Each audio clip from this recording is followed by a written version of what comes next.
Bueno, vamos a hablar del tema desde el punto de vista psicológico, desde el punto de vista policial, qué es lo que está pasando, ¿no? Está para eso Cristina Balinotti, psicóloga clínica. Cristina está de nuevo en el programa con nosotros, bienvenida. Gracias. Héctor Schwer, que lo tenemos de nuevo, hacía días que no estabas por acá, Héctor, qué bueno tenerte.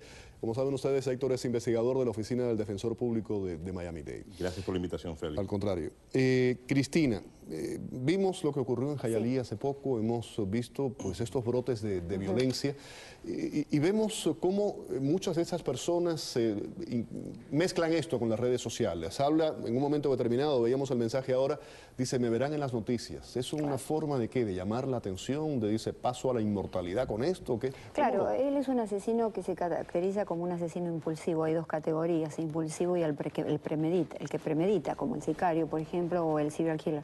Pero en este caso, él es un asesino impulsivo que entra dentro de la categoría segunda del trastorno de personalidad, de acuerdo con mi punto de vista, que es la personalidad histriónica, ¿no? Esas personalidades, este segundo segmento de personalidades patológicas, son erráticas o son muy dramáticas. Es decir, son individuos que no pueden controlar sus impulsos, ¿no? Que actúan sin poder utilizar la razón. Lógicamente, ¿qué lectura le damos a eso de que además de que comete el crimen lo publique? Es como que para que quede registrado que fue lo que hizo. Bueno, vivimos en una sociedad que lógicamente nos pone como psicópatas, porque si vemos en una reunión la gente está siempre en sus celulares mandando mensajes por Facebook, estamos muy distanciados unos de los otros. Y vivimos por otro lado una posmodernidad, una era mediática, el reality show, todo tiene que estar expuesto, no existe la intimidad. Por lo tanto, estas personas que tienen una patología se expresan de esa manera. Es bueno y es malo, porque las redes sociales las tenemos que usar para trabajar y demás, pero digamos que ponen una lupa sobre estas personalidades patológicas. Son trastornos de la personalidad. No es un psicópata porque él siente culpa, responsabilidad y dice, me van a ver, me entrego. El psicópata no siente culpa. Sí, ahí teníamos una serie de instantáneas, yo las estaba viendo mientras Cristina nos explicaba. Se veía un hombre que tenía los brazos llenos de tatuajes, se le veía con una camiseta corta, un hombre que hacía pesas, hay un momento en que estaba pateando, parece como que hacía karate también, o sea que era un hombre con ese tipo de inclinación. Héctor, tardan mucho en sacar el cuerpo de esta mujer, ¿por qué? Bueno, esto no es nada fuera de lo común. Es más, los oficiales de la unidad de homicidio necesitan buscar una orden de un juez que firme una orden para poder entrar al apartamento y llevar a cabo el registro, etcétera, etcétera. Lo primero que se trata es fire rescue, tratar de asegurarse que la víctima ha fallecido. Ya después que ha fallecido, pues tienen que esperar esta orden del juez y luego, pues ya, es más, pasé por cerca de la escena a las 8 de la noche y estaba escuchando a René Pedrosa y todavía el médico forense no había llegado a la escena del crimen. Esto no es nada fuera de lo común. En ese momento todavía no es nada fuera de lo común. Un caso verdaderamente insólito. En el cual no es el típico síndrome de esposo abusado. Sí, porque eso es una de las cosas que él dice, que la esposa lo abusaba. Correcto, pero me llama la atención mucho, en el caso de síndrome de esposo abusado, pues se trata de proteger a los niños. En este caso había una niña de 10 años que tengo entendido que todavía estaba dentro del apartamento. Parece que no era hija de él, era hija de ella, parece que no era hija de él, esos son unos, yo conozco bien esa área, claro. Son unos townhouses, la joven, la adolescente, no, ni siquiera la adolescente, estaba en el segundo piso, él sale, va a casa del padre, le dice al padre lo que hizo, ahí se van a la policía de South Miami, la policía llega y cuando llega después de todo ese tiempo, todavía la jovencita estaba encerrada en su habitación, así que qué trauma. Tremendo trauma, y tampoco es el caso típico de violencia doméstica. Aquí lo que sí veo es donde él está tratando de mandar un mensaje a alguien. En este caso, el tomar una foto de la víctima y ponerla en Facebook me dice a mí de que está tratando de mandar un mensaje muy potente a alguna persona y al mismo tiempo se está despidiendo de otras personas, porque en el mensaje también se despide de alguien. Vamos a ver el mensaje precisamente, vamos a ver el mensaje, ahí lo tenían de nuevo golpeando, un pushing back ahí. Dice, iré a prisión o seré condenado a pena de muerte por matar a mi esposa, los amo, los extraño, cuídense amigos de Facebook, me verán en las noticias, ahí es algo que mencionábamos anteriormente.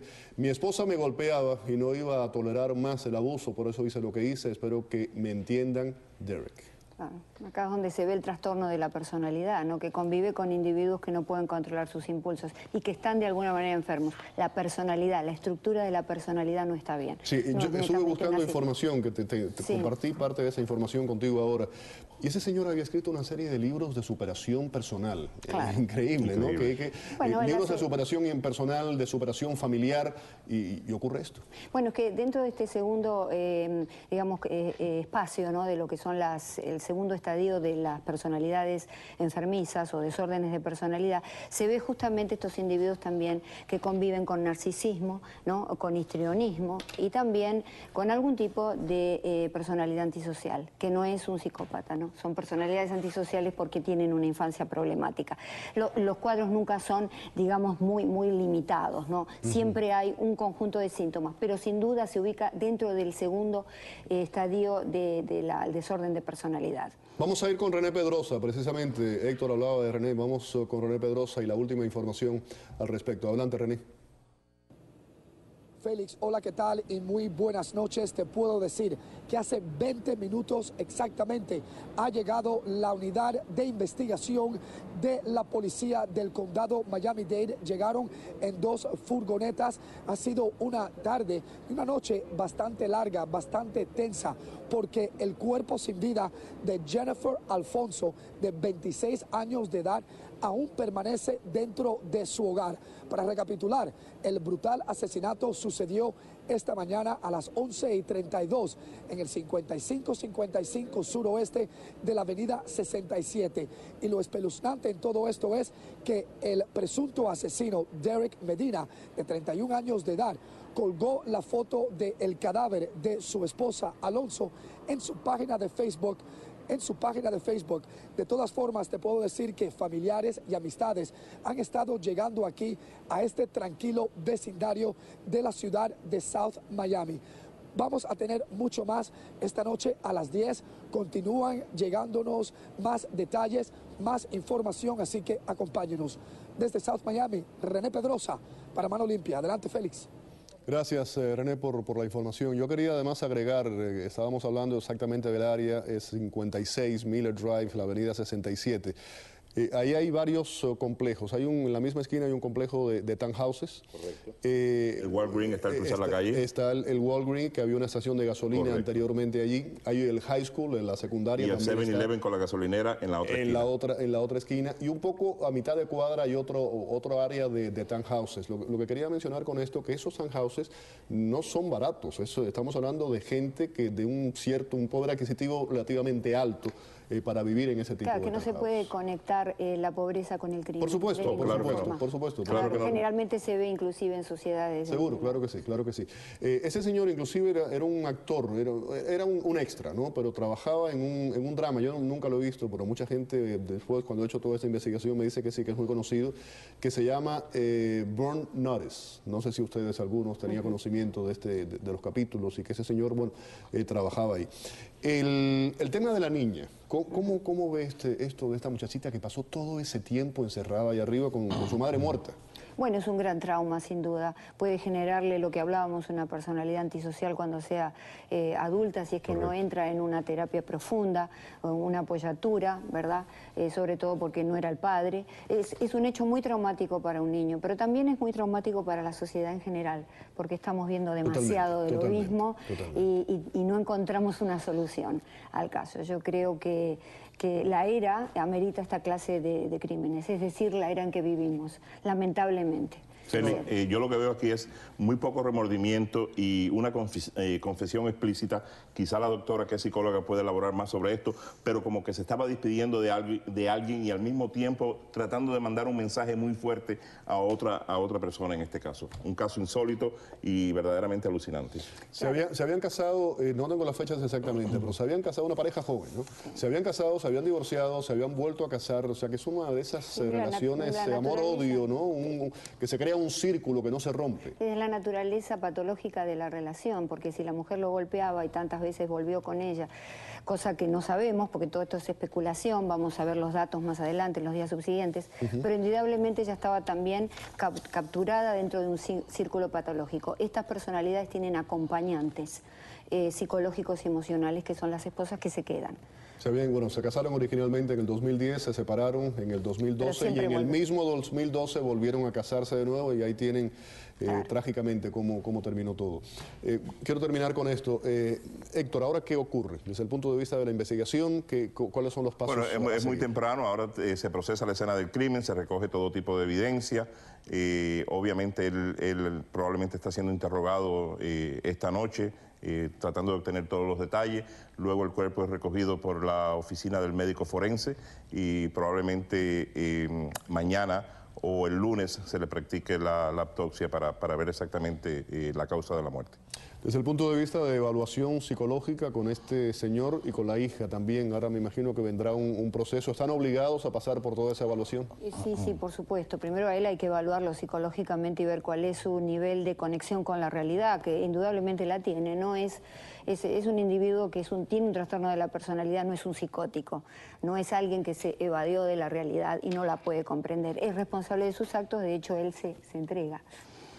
¿Y no crees que eso estaba fríamente calculado? No, esto es por la personalidad del individuo, lo vemos en el gimnasio, es una persona que le gusta mostrarse, es un narcisista, es inclusive sus palabras finales, actor, es como que después de lo que él dijo, bueno, bajemos el telón, porque ya está. Se acabó la función, yo soy el protagonista. Entonces es una personalidad histriónica, sí, con unos rasgos muy particulares antisociales y con rasgos de borderline, que son estas personalidades que andan siempre viviendo en los extremos emocionales. Si yo fuera a buscar la causa después de 30 años de experiencia en esto, yo te diría que aquí tiene que haber algo de infidelidad en ese mensaje de la foto en Facebook me llama mucho la atención. Así bueno, la celotipia es un tema que son los celos patológicos. El celo normal es común, ¿no es cierto? Y forma parte de la relación humana sana. Pero la celotipia ya son celos patológicos, personalidades que tienden a las compulsiones también, ¿no? A todas estas conductas, así como no controla él lo que hace, finalmente la mata, no controla nada en su vida. Y tampoco sus sentimientos. Por supuesto que ese tema está literalmente, como se dice, en pañales y va a salir mucha información próximamente y contamos con ustedes para darle esa información a los televidentes. Muchísimas gracias, Cristina. Gracias, Félix, por la invitación. Un placer. Sé que te vas de viaje, buen viaje. Gracias. Vamos a una pausa. Al regreso, el conocido disidente cubano Antúnez va a conversar con nosotros sobre muchos temas, específicamente la realidad de las reformas de Raúl Castro y también el papel de las mujeres, los afrocubanos y las provincias en la actual disidencia cubana. Más adelante, el dictador sirio Bashar al-Assad sufre un atentado en el marco de una interminable espiral de violencia que rebasa ya más de 100.000 muertos. Volvemos con la información.